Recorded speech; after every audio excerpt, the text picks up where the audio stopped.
Oke, anak, jadi kita akan memperdalam tentang reklame ya. Bagaimana cara membuat reklame? Salah satunya adalah embalase. Embalase umum dipakai untuk mempromosikan suatu produk ya. Termasuk produk-produk yang akan kalian buat untuk tugas kali ini ya, tugas embalase. Jadi semua kemasan produk, entah itu makanan instan atau minuman, pasti ada labelnya, pasti ada tulisan, gambar dan keterangannya. Itulah yang disebut embalase. Di sini Pak Krisna menekankan untuk kerapian, ya. Jadi kalau untuk masalah gambar, konsep embalasenya kalian bebas, produk kalian bebas, apapun. Yang penting kemarin sesuai persetujuan adalah mereknya, brandnya menggunakan nama kalian ya. Nah, Pak Krisna akan menunjukkan cara membuat atau cara menulis dengan rapi ya di buku gambar. Ini berguna untuk kalian nanti membuat poster, brosur, atau saat ini embalase atau apapun bentuk reklamenya ya. Jadi ketika kita menulis di kertas, kita akan cenderung rapi, cenderung membuat tulisan itu menjadi bagus karena ada garis, anak-anak ya. Ini adalah garis. Garis ini fungsinya membantu untuk kita membuat tulisan kita menjadi rapi ya.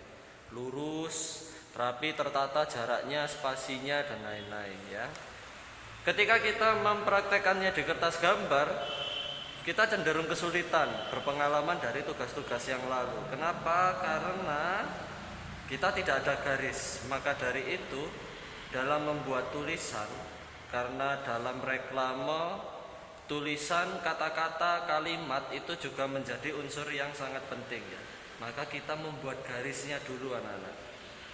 Jadi langkah yang pertama adalah membuat garis bantu agar tulisannya nanti tertata rapi ya. Dengan pensil. Nah, karena dia sifatnya garis bantu, maka jangan terlalu tebal. Kamu tentukan jaraknya dan panjangnya garis bantu. Otomatis menyesuaikan dengan jumlah huruf, jumlah kata yang akan kamu buat ya. Dengan garis bantu akan lebih mudah, apalagi jika kamu mempunyai penggaris yang bagus ya, seperti yang sudah Pak Krisna lakukan. Jadi Pak Krisna membuat contoh tulisan brand atau merek embalase produk dengan nama Pak Krisna ya. Pak Krisna di sini menggunakan garis bantu. Garis bantunya untuk yang pertama ini sebanyak 3 ya, 1, 2, 3. 1 untuk membatasi ujung atas setiap hurufnya. Yang paling bawah untuk membatasi garis paling bawah ujung setiap hurufnya. Yang tengah fungsinya untuk membatasi bagian tengah setiap huruf. Jadi misalnya huruf R, dia punya bulatan ini ya, punya bulatan dan punya ekor. Ini akan membatasi, fungsi garis tengahnya akan membatasi antara bagian atas bulatannya dan ekornya. Termasuk huruf E dan S di bagian tekukan tengahnya, juga N, juga A ya. Nah, fungsi garis tengahnya untuk membatasi bagian tengahnya. Kini Pak Krisna menggunakan penggaris ya. Semuanya full menggunakan penggaris. Misalnya ini terlalu kaku. Desain ini terlalu kaku. Maka kalian juga bisa menciptakan bentuk-bentuk tulisan yang lain sesuai selera kalian. Tidak menggunakan penggaris boleh, tetapi tetap dalam konsep yang rapi, karena tulisan yang kurang rapi nanti akan membuat produk embalasemu atau poster atau brosur yang kamu bikin nanti menjadi kurang rapi ya. Nah, di sini Pak Krisna memberikan contoh tulisan brand nama Pak Krisna, brand merek Pak Krisna yang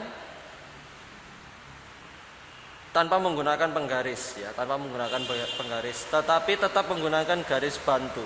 Jumlah garis bantunya sama, 3.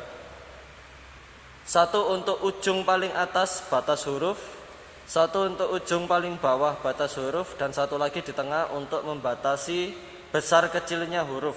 Karena Pak Krisna menggunakan kombinasi dua huruf ya. Yang pertama huruf kapital atau huruf besar, yang kedua menggunakan huruf kecil. Ya.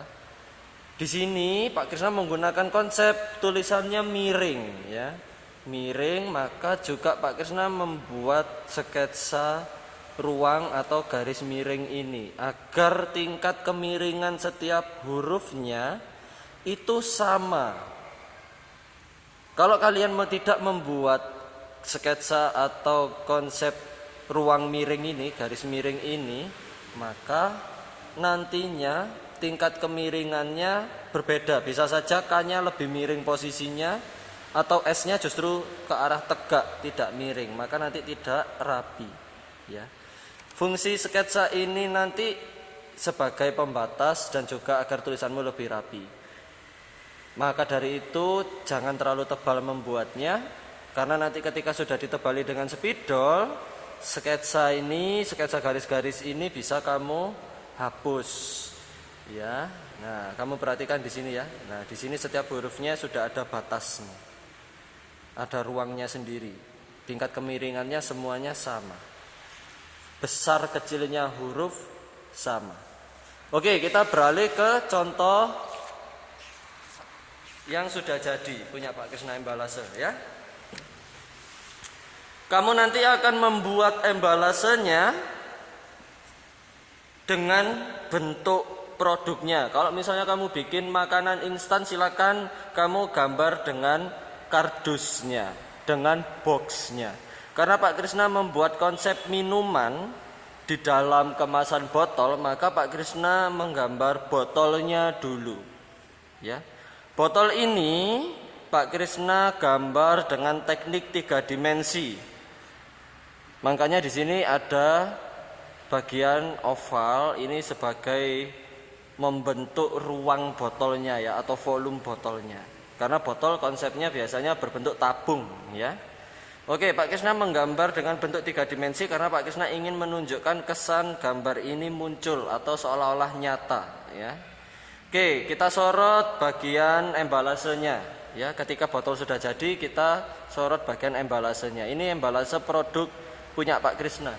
Pak Krisna menjual minuman kemasan dengan rasa jus jeruk. Maka Pak Krisna menuliskan mereknya dulu, brand, nama Pak Krisna. Dengan keterangan minuman ini rasanya adalah jus jeruk. Ya. Karena dia menggunakan konsep gambar 3 dimensi dan tabung, maka arah sketsa tulisannya juga harus mengikuti arah bentuk oval atau lingkaran tabungnya ya, tabung yang sudah menjadi botol ini. Oke, maka kalau kamu perhatikan di sini, bentuk sketsa Pak Krisna tidak lurus. Ya, tidak lurus seperti yang contoh ini tadi sebelumnya, tetapi ikut melengkung mengikuti kontur atau relief atau bentuk botolnya ya. Jadi sketsanya juga garisnya melengkung sedikit, mengikuti arah cembungnya botolnya, termasuk juga yang di sebelah sini. Setelah kamu buat sketsanya, kamu sketsa garis bantunya ya, kamu baru bisa menuliskan tulisanmu. Bentuk tulisannya terserah, sekreatif kamu. Ya. Kamu bisa memberikan tulisan yang memiliki ruang seperti ini, jadi sehingga nanti kalau diwarna lebih mudah ya, dan lebih bagus biasanya. Baru kalau untuk tulisan yang kecil-kecil, kamu bisa membuatnya tulisan yang biasa seperti ini tanpa ruang ya. Ini nanti cukup ditebali dengan spidol saja. Jangan lupa anak-anak, embalase itu sama saja dengan reklame-reklame yang lain, poster, brosur dan yang lain-lain. Yang lebih utama adalah gambarnya, baru judulnya, mereknya. Jadi mereknya gunakan namamu sendiri.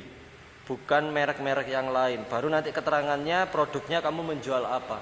Misalnya mie instan atau donat atau pizza atau orange juice seperti Pak Krisna atau apapun.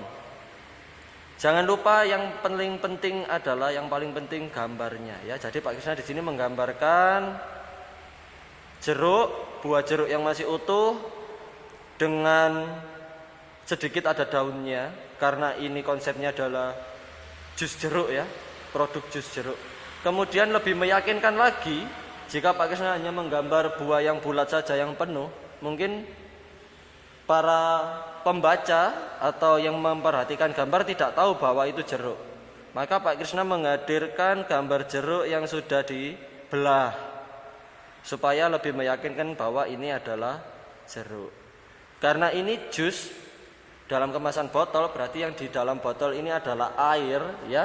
Untuk menghadirkan suasana yang lebih segar, Pak Krisna menambahkan butiran-butiran atau tetesan-tetesan air di sebelah sini. Ini bisa diperbanyak sebenarnya ya. Nah, tergantung kekreatifan kalian.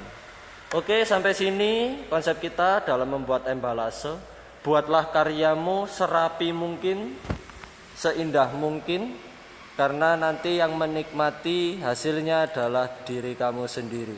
Oke, tetap bersemangat.